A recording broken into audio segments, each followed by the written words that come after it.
शेतकरी मित्रांनो नमस्कार. कोणकोणत्या भागामध्ये जोरदार किंवा मध्यम स्वरूपाचा पाऊस आज संध्याकाळी होऊ शकतो?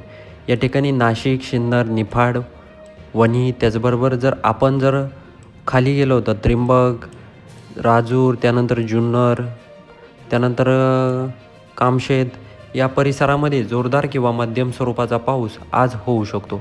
त्याचबरोबर पुण्यामध्ये देखील जोरदार किंवा मध्यम स्वरूपाचा पाऊस होऊ शकतो. प्रतापगड, वाई, गोरेगाव, त्याचबरोबर रोहा, अलिबाग, पेण, नवी मुंबई, मुंबई, ठाणे, वसई, पालघर हा संपूर्ण परिसर जर बघितला, या परिसरामध्ये जोरदार किंवा मध्यम स्वरूपाचा पाऊस होऊ शकतो.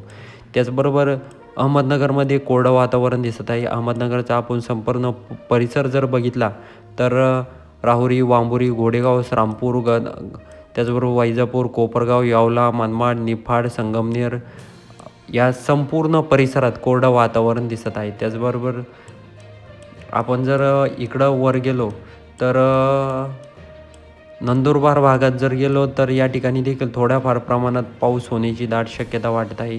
त्याचबरोबर जर धडगाव या भागात गेलो तर तिथं देखील कोरडं वातावरण आहे. त्याचबरोबर जळगाव भागात देखील कोरडं वातावरण आहे. अकोल्यामध्ये थोड्याफार प्रमाणात पाऊस पडण्याची शक्यता आहे. तर हा होता हवामान अंदाज. हा व्हिडिओ आवडला असेल तर सबस्क्राईब नक्की करा.